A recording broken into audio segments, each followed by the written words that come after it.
నమస్తే, నేను మీ కుప్ప పద్మిని. ఇన్నాళ్ళు మీ సపోర్ట్ ని నాకు అందిస్తూ, మీ ప్రేమని నాకు అందిస్తున్న ప్రతి ఒక్కరికి కృతజ్ఞతలు. ఇప్పుడు చూడబోతున్న ఈ వీడియో కూడా ఖచ్చితంగా మీకు ఉపయోగపడుతుంది. లైక్, షేర్ అండ్ సబ్స్క్రైబ్ చేసి మీ ఇష్టాన్ని అలాగే మీ సపోర్ట్ ని నాకు అందించండి. అలాగే ఈ వీడియో పట్ల మీ అభిప్రాయాన్ని కమెంట్ సెక్షన్ లో కమెంట్ చేసి నాకు తెలియజేయండి. నమస్తే. నమస్తే, వెల్కమ్ టు అవర్ ఛానల్. నేను పద్మిని. ప్రస్తుతంతో పాటు ప్రముఖ ఆధ్యాత్మికవేత్త, ఆస్ట్రోన్యూమరాలజిస్ట్, ఎనర్జీ వాస్తు స్పెషలిస్ట్, శ్రీ విద్య ఉపాసకులు శ్రీమతి జయప్రద గారు మనతో పాటు ఉన్నారు. మాట్లాడదాం. నమస్కారం అండి. నమస్తే అమ్మ. శ్రీమాత్రే నమః. రైట్, బోర్డు మీద ఆల్రెడీ రాశారు. సెప్టెంబర్ 1వ తారీఖు నుంచి అక్టోబర్ 1వ తారీఖు వరకు రాశిఫలాలు చెప్తున్నారు. అవును. రైట్. మరి ఎలా అండి, ఒకసారి గోచార ఫలితాలు ఎలా ఉన్నాయి, గోచారం ఎలా ఉంది, అలాగే ఎన్నాళ్ళ ఈ గోచారం వల్ల ఎంత రిజల్ట్ అనేది ఉంటుంది? ఎందుకంటే ఇది చెప్పారు కానీ మాకు జరగలేదు అనేది వినడానికి ఎందుకంటే ఇంత కష్టపడి స్టడీ ఇది డెఫినెట్ గా చెప్తూ ఉంటే ఎందుకు అవ్వలేదు అనేది వింటే మాత్రం ఒకంత ఆశ్చర్యంగా అనిపిస్తుంది. అసలు గోచార ఫలితాలు ఎంత రిజల్ట్స్ ఇస్తాయి, అసలు గోచారం ఎలా ఉంది? తప్పకుండా గోచార ఫలితాలు అనేది మనకి మన జాతకం ఉంటే 100% ఈ గోచార ఫలితం అనేది మనకి 10 నుంచి 15%. అంత తక్కువ. జాతకం లేని అంటే మాకు టైం బర్త్ తెలియని వాళ్ళకి, సో ఈ పేరుతో 30 ఏళ్ళ నుంచి నడిపిస్తే ఆ పేరుకున్న అక్షరం నామాక్షరంతో ఈ రాశి అని అనుకునే వాళ్ళకి ఈ గోచార ఫలితం అనేది 40% పనిచేస్తుంది. ఎందుకంటే ఎప్పుడైతే పేరు ఎక్కువగా వాడుకు మొదలవుతుందో ఆ పేరు రావడానికి కారణం ఏంటంటే ఏదో ఒక గ్రహం అనుగ్రహం ఉంటేనే వస్తాం. అసలు ప్రతి మనిషి భూమి మీదకి వచ్చాడంటే ఏంటంటే వాళ్ళకి ఏదో ఒక అనుగ్రహం, వాళ్ళు ఏదో చేయాల్సిన పనులు ఉన్నాయి. దానివల్లే మానవ జన్మ ఎత్తారు. మానవ జన్మ ఎత్తడం అంటేనే కర్మను మనం తొలగించుకోవడానికి, మనం చేసిన ప్రారంభ కర్మలు ఏవైతే ఉన్నాయో అవి తొలగించుకోవడానికి. సో తొలగించుకోవడానికి పుట్టినప్పుడు ఏ పేరుతో మనం పిలుస్తాం, ఎక్కువ పిలువబడుతున్నామో ఆ గ్రహాల అనుగ్రహం మనకు ఉందని అర్థం. సో అలా అప్పుడు గోచారాన్ని 40% తీసుకుంటాం. జాతకం ఉన్న వాళ్ళకి టైం ఆఫ్ బర్త్ కరెక్ట్గా తెలిసిన వాళ్ళకి దీన్ని 15% తీసుకుంటాం. 15% ఎందుకు తీసుకుంటాం అంటే చాలా ఇంపాక్ట్ ఉంటుంది. 15% అంటే చాలా తక్కువ అని కాదు, చాలా ఇంపాక్ట్ అది. సో గోచారంలో మనకి రాహు, గురువు, శని భగవానుడు వీళ్ళు చాలా పెద్ద గ్రహాలు. మిగతా అన్ని కూడా మాస గ్రహాల కింద వస్తాయి. వీళ్ళు సంవత్సరానికి, గురువు ఏమో సంవత్సరానికి మారుతాడు, రాహుకేతులు 18 నెలలకి మారుతారు ఒక్కొక్క రాశి నుంచి. శని భగవాన్ 2.5 సంవత్సరాల నుంచి 2 సంవత్సరాల తర్వాత మారుతుంటారు. సో ఆయన ముందున్న వెనుకున్న రాశుల వాళ్ళందరికీ ఆ ప్రభావం ఉంటుంది ఖచ్చితంగా. ఆయన వక్రిస్తూ ఉంటారు కదా. సో వక్రించినప్పుడు వెనక రాశి వాళ్ళకి ఇబ్బంది, ముందుకు వెళ్తున్నప్పుడు ముందు రాశి వాళ్ళకి ఇబ్బంది ఆయన. సో శని భగవాన్ ఉన్నాడు అంటే మెయిన్. సో మనకి కావలసిన మెయిన్ ఆధారం ఏంటంటే జాతకంలో కావాల్సిన కెరియర్ సెటిల్ అవ్వాలన్నా, కెరియర్ బాగుండాలన్నా శని భగవాన్ ఎక్కడో చూసుకోవాలి. ఆర్థికంగా ఇబ్బందులు లేకుండా, ఆర్థికంగా బ్రహ్మాండంగా ఉండాలనుకుంటే గురువు ఎక్కడో చూసుకోవాలి. సో ఏ మాయలో పడకుండా, ఏ ఇబ్బందులు పడకుండా, ఏ లోన్లు పెట్టకుండా మనం ఉన్నాము అనుకుంటే రాహుకేతులు చూసుకోవాలి. సో వీళ్ళు మేజర్. సో ఈ మేజర్ గ్రహాలు ఎప్పుడైతే ఉన్నాయో అవి ఖచ్చితంగా ఇంపాక్ట్ ఉంటాయి. ఆ సంవత్సరం అంతా ఏ రాశిలో వీళ్ళు ఉంటారో ముందు వెనక ఉన్న రాశుల వాళ్ళతో సహా ఆ రాశి వాళ్ళకి ఇబ్బందులే.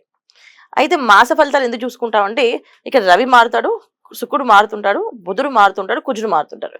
ఇవి మాస గ్రహాలు ఎందుకు అంటే మనకి ఇవి మారడం వల్ల కొంతవరకు ఈ పనులు చేయొచ్చు.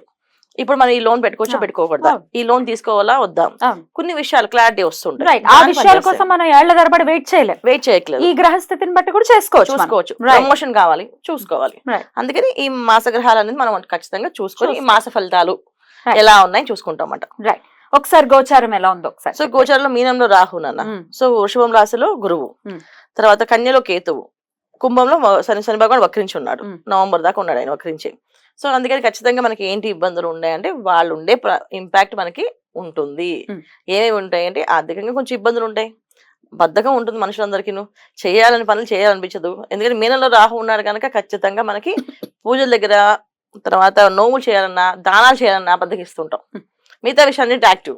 ఒక పార్టీ ఉందంటే ఆ రెడీ, మేము ముందే వచ్చేస్తాం అని చెప్తుంటారు. ఒక సినిమాకి వెళ్ళాలంటే ఫాస్ట్ గా ముందుకు వెళ్ళిపోతుంటారు. ఇవన్నీ జరుగుతుంటాయి. ఇవి మాత్రం ఇక కన్యా రాశి వారు వీళ్ళకి ఎలా ఉంటుందండి ఈ సెప్టెంబర్ మాసం? కన్యా రాశి వాళ్ళకి ఒక శుక్రుడు బాగున్నాడు, మిగతా అందరు కొన్న ఇబ్బందిగా వ్యతిరేక ఫలితాలు ఇస్తున్నారు వీళ్ళకి. ఎందుకు అంటే ఆర్థికంగా ఇబ్బందులు కొన్ని ఉన్నాయి వీళ్ళకి. ఆల్రెడీ వీళ్ళు ఫేస్ చేస్తున్నారు. ఎప్పుడైతే రాహుకేతులు ఇద్దరు చూసుకుంటున్నారో అప్పటి నుంచి వీళ్ళకి ఏది అమౌంట్ మోసపడాలు, ఇబ్బంది పడ్డాలు ఏంటి, ఒకటి కొందామంటే పెద్దది కొనుక్కోవడాలు, దానివల్ల ఇబ్బంది పడ్డాము.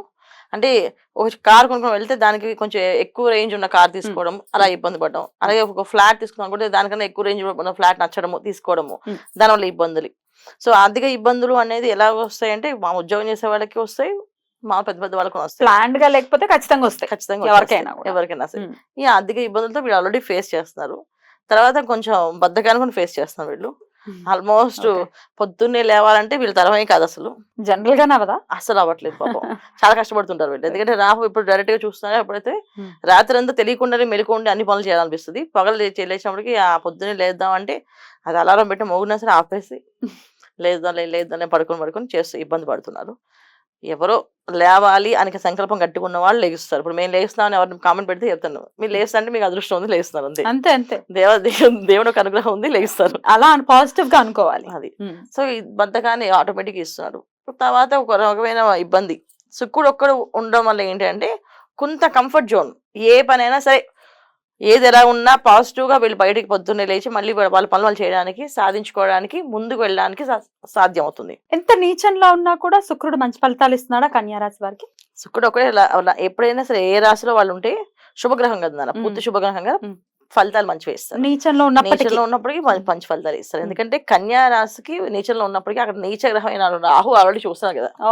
సో రాహు ఒకటి ఇస్తాడు. ఏమని ఇస్తాడు, నీకేంట్రా నీకేం తక్కువ లేదు, నువ్వు హ్యాపీగా ఎంజాయ్ చేయ లైఫ్ ని అని చెప్పి ఇస్తాడు ఆయన. మొత్తం మాయ కదా, మారడికాయ, ఖచ్చితంగా మాయే. సో ఆ మాయ అనేది ఇవాళ రోజున మన కలియుగానికి అది ఒక కంఫర్ట్ జోన్ అయిపోయింది. అది మాయ అనుకోవట్లేదు, కంఫర్ట్ జోన్ అనుకుంటారు. పొద్దున్నే లేకపోతే దేవుడు అయినా కొట్టేస్తాడు, సేపిస్తాడా, లేకపోయినా ఆయన ఇస్తాడు, ఇవ్వాలనుకుంటే ఇస్తాడు అనే మాట తీరేది ఎప్పుడైతే వచ్చిందో, పూజ చేస్తేనే ఇస్తారా చేయకపోయినా ఇస్తారు అనే మాటలు ఎప్పుడైతే వచ్చాయో, ఎప్పుడైతే మనం ఈ నోములు వ్రతాలు ఈ పద్ధతిలో చేయాలా, లేదు మన మనస్ఫూర్తిగా కళ్ళు మూసుకొని ఎక్కడ కూర్చున్న అమ్మవారికి అనిపిస్తుంది అని చెప్పి ఎప్పుడైతే వాదన వచ్చిందో, ఆటోమేటిక్గా అన్ని మనకి మాయలోనే ఉన్నాం మనం. అది ఏ పని ఎప్పుడు ఎలా చేయాలన్నా ఒక శ్రద్ధ, దానికి ఒక క్రైటీరియా ఉంటుంది, అంటే చేసే క్రమశిక్షణ ఉంటుంది. కరెక్ట్. వంట ఇలాగే చేయాలి అని ఒక పద్ధతి ఉంటుంది, దాంట్లో ఉప్పు కారం ఉడికిన తర్వాత వేయాలని చెప్పేసి. అలా పద్ధతులు కొన్ని అన్ని నియమాలు ఉన్నాయి. ఎలాగైనా చేసుకోవచ్చు అంటే చేసుకోవచ్చు, కానీ రుచి వస్తుందా, అది తిన్నాక అది నచ్చుతుందా అనేది మనం ఆలోచించాలి. సో అలా మన ఈ జాతకంలో ఉండే యోగాలు గ్రహాలు కూడా. సో మనకి మెయిన్ ఏంటంటే ఇక్కడ రవి బుధులు కలిసి ఉన్నప్పటికీ కూడా రవి 17 నుంచి మళ్ళీ వీళ్ళు రవి శుక్రులు కలిసి మళ్ళీ రాహు చూడడం వల్ల ఏమో ఇబ్బందులు, మళ్ళీ వీళ్ళకి వీళ్ళకి ఉద్యోగాల్లో వ్యాపారాల్లో అధికారులతో ఇబ్బందులు, అధికారులతో ఇబ్బంది పడుతుంటారు, దాని జాగ్రత్త పడాలి. తర్వాత వీళ్ళకి కుజుడికి ఉన్నారు. ఎప్పుడైతే కుజుడు దశమ స్థానంలో ఉన్నారు వీళ్ళకి ఖచ్చితంగా ఆటోమేటిక్ దశమ స్థానంలో ఎప్పుడు కూడా ఒక శుభగ్రహం ఉండాలి కానీ పాపగ్రహాలు ఉండకూడదు. ఉండడం వల్ల ఈ కొన్ని ఇబ్బందులు అయితే, కుజుడు ఉంటే అగ్రెసివ్గా ఉంటాడు, కొడతా అంటే కొట్టేస్తాడు. సో ఇప్పుడు మనకి మన పైన అధికారులతో ఏదో మాట తీరు వస్తే సరే అండి చేసి పెట్టండి మీ ఇష్టం, మీరు అనుకుంటే చేయండి అని. నువ్వు చెప్పితే ఎవరు చేస్తారు లేప, నువ్వు పోతే ఇంకోళ్ళు చేస్తారు మాకు అన్నావు అనుకో, వాళ్ళు మన మీద వాళ్ళు ఖచ్చితంగా కక్ష పెట్టుకొని సాధిస్తారు. నేనే కాదు సంతకం, నా సీట్లు ఎవరు వచ్చి పెట్టించు సంతకం చేద్దాం అని చెప్పి కక్ష పెట్టేస్తారు. ఆ పని ఎవరు చేస్తారు, కుజుడు ఉన్న వల్ల జరుగుతుంది. కుజుడు అక్కడ లేకపోతే జరగదు. మామూలుగా ఇలా మాట్లాడినా సరే అది గొడవ జరిగింది అనుకోవచ్చు. కుజుడు అక్కడ ఉన్న వాళ్ళు ఏంటంటే నేనే కాదు నా సీట్లు ఎవరు వచ్చినా రేపు రోజున నేను వెళ్ళిపోయినా సరే నీకు ఈ సంతకం అయితే పెట్టను అని లాంగ్ టర్మ్ గా వీళ్ళకి ఇబ్బంది పెట్టే అవకాశం ఎక్కువగా ఈ కన్యారాశి వాడుకుంది. సో అందుకే వీళ్ళ కోర్టు విషయంలో కానీ లేకపోతే స్థలాల విషయంలో కానీ అధికారులతో కానీ జాగ్రత్తగా ఉండడం, జాగ్రత్తగా మాట్లాడడం అనేది చాలా ఇంపార్టెంట్. అక్కడ నోజారి మాట్లాడేసామంటే చాలా ఇబ్బంది పడతారు, అది చూసుకోవాలి వీళ్ళు. పరిహారం ఏమైనా ఉందండి వీళ్ళు కూడా చేసుకుని? ఎర్లీ మార్నింగ్ లేవాలన్న, అంతే. బద్ధకాన్ని ఖచ్చితంగా వదిలేయాలి, ఎర్లీ మార్నింగ్ లేవాలి. బయట వాళ్ళతో మాట్లాడినప్పుడు చాలా అదుపులో నోరు పెట్టుకుని మాట్లాడాలి.